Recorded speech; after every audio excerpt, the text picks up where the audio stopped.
नमस्कार दोस्तों, संकल्प मैथ क्लास में आपका स्वागत है। हम कर रहे हैं परसेंटेज, और परसेंटेज का टाइप 2 चल रहा है और टाइप 2 का भाग 2 है। और भाग 2 का ये पहला सवाल है।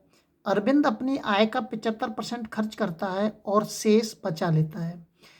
उसकी आय में 20% वृद्धि हो जाने पर वह अपने खर्च में 10% की वृद्धि कर देता है। उसकी बचत में कितने परसेंट की वृद्धि हो जाएगी, ये पूछ रहा है वो। देखिए, इसमें 3 चीज़ें, एक तो आय दे रखी है और एक व्यय दे रखा है और दूसरी दे रखी है बचत। यही तीनों चीज़ें। अब मान लीजिए अगर अरविंद की आय 100% है, कितनी है 100%, तो खर्च कितना कर रहा है वो 75% खर्च कर रहा है। अगर 75% खर्च कर रहा है तो बचा कितना रहा है वो 25%। ये पहला ऑप्शन हमारा पूरा हो गया।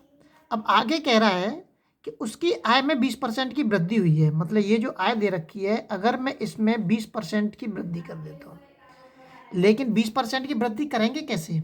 हमें डायरेक्ट आय में 20 जोड़ नहीं सकते। हम 100 का 20% निकालेंगे और जो आएगा उसको 100 में जोड़ेंगे। तो 100 का 20% निकालेंगे तो 20 ही आएगा, तो 20 इसमें जोड़ देंगे तो 120%। अब आगे कह रहा है कि वह अपने खर्च में 10% की वृद्धि करता है। उसका खर्च कितना है 25%। तो अगर 25% में वो कितने की वृद्धि कर रहा है 10% की वृद्धि कर रहा है। 10 × 100, एक पॉइंट लग जाएगा इधर 2.5। इस 2.5 को किस में जोड़ना है मुझे 25 में जोड़ना है। ये उसकी वृद्धि हो रही है किस में खर्च में। तो 5 और 2 7, 5 और 2 7 और 2 27.5 हो जाएंगे। कितने हो जाएंगे 27.5। उसकी जो बचत है, ओफो मिस्टेक हुई, 10% की जो वृद्धि कर रहा है खर्च में कर रहा है। तो सॉरी, ये इसका नहीं निकालेंगे, ये हम खर्च का निकालेंगे ना। 75% खर्च में वृद्धि कर रहा है ना वो, तो खर्च में वृद्धि कर रहा है 10% निकालेंगे इसका। 0 से 0 करिए 7.5 आएगा। तो इसमें जोड़ेंगे हम 7.5। किसमें जोड़ेंगे इसमें 7.5। जब इसमें 7.5 जोड़ेंगे तो कितना हो जाएगा 7 और 5 12 और 82.5, ये हो जाएगा 82.5। अगर उसका खर्च 82.5 हो गया तो बचत कितनी होगी? अब बचत कैसे निकालेंगे, ये नहीं आएगा यहाँ पे, ये बाई मिस्टेक हुआ है। 120 में से मैं इसको घटाऊंगा, 120 में से मैं 82.5 घटाऊंगा, कितने आ जाएंगे? 10 में तो 5 जाए तो 5 बचेंगे, 9 में 2 जाएंगे तो 7 बचेंगे, और 11 में तो 8 गए तो 3। ये आ जाएगा 37.5। कितना आ गया 37.5। तो उसका जो बचत है वो कितनी हो रही है 37.5। अब इस बचत में वृद्धि कितने की हुई है, ये पूछना है हमें। वो कह रहा है उसकी बचत में कितने प्रतिशत की वृद्धि हुई है। पहले हमें पता होना चाहिए कितनी वृद्धि हुई है। तो वृद्धि कितनी हुई है इसमें, यहाँ पे लिख दीजिए। वृद्धि जो हो रही है इसमें, बचत में वृद्धि हो रही है, पॉइंट के 5 तो आएगा ही आएगा। 7 में 5 घटा देंगे 2 बचेगा, 3 में 2 गए 1। तो 12.5 की वृद्धि हो रही है। कितने की वृद्धि हो रही है 12.5 की। इस 12.5 को मैं परसेंटेज के रूप में कन्वर्ट करूंगा। 12.5 को परसेंटेज के रूप में कन्वर्ट कैसे करूंगा? वृद्धि ये किस में हो रही है बचत में हो रही है, तो बचत नीचे आ जाएगी और इंटू के 100। 25 चौका 100, 4 का इसके अंदर गुणा कर दीजिए आप।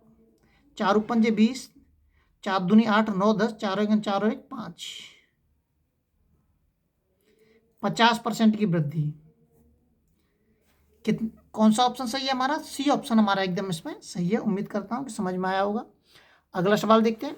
अगला जो सवाल दे रखा है कि प्याज की कीमत में 50% की वृद्धि हुई, प्याज पर व्यय उतना ही रखने के लिए उसके उपभोग में कितने परसेंट की वृद्धि करनी होगी? ये तो अच्छी तरह से जानते हैं, सीख चुके होंगे। 1/2 हो जाएगा इसका। पहले 2 था प्याज की वृद्धि, वो 2 था मूल्य, कितना हो गया वो 3 हो गया बढ़ के। इसमें 1 की वृद्धि हुई। अब ये कह रहा है उपभोग हमें उतना ही कम रखना है, तो 1 की कमी करेंगे। कमी किस में करेंगे? हमेशा वृद्धि में करेंगे कमी।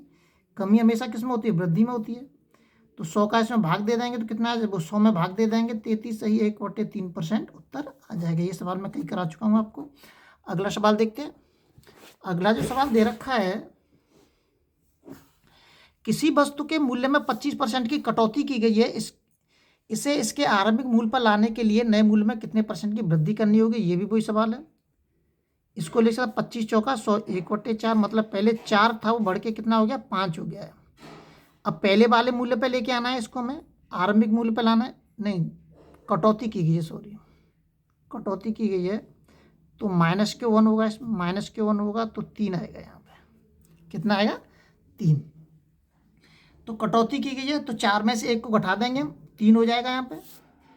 तो ये कह रहा है आरंभिक मूल्य पे लेके आना है, 4 पे ही लेके आना है, तो 1 की वृद्धि करनी होगी। वृद्धि किस में करनी होगी, इसमें करनी होगी 3 में, जब भी वो आरंभिक मूल्य पे आएगा।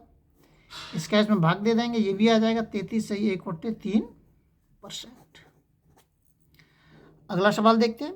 अगला जो सवाल दे रखा है ये भी सवाल अच्छा है।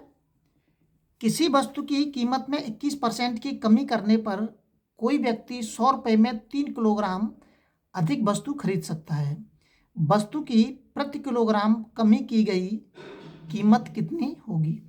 ध्यान से समझना है कि देखिए पहले वो 3 किलोग्राम में 3 किलोग्राम जो वस्तु है वो कितने रुपए में खरीद रहा है, 100 रुपये में खरीद रहा है। 1 किलोग्राम कितने में खरीदेगा, 100/3 में खरीदेगा। ये कौन सी कीमत है 1 किलोग्राम, ये वस्तु की कमी होने के बाद की कीमत है 100/3। अब इसमें डायरेक्ट जो प्रतिशत की कह रहा है कि 21% की कमी हुई है या वृद्धि हुई है, इसका हम सीधा आप गुणा कर दीजिए 21% का बट्टे 100, 3 7 21, 7 रुपये। तो कमी की गया मूल्य कितना है 7 रुपये। डी ऑप्शन हमारा एकदम इसमें सही है। अगले वीडियो में आपसे फिर मिलते हैं, जब तक आप अपने लेवल पर वीडियो को शेयर और सब्सक्राइब जरूर करें।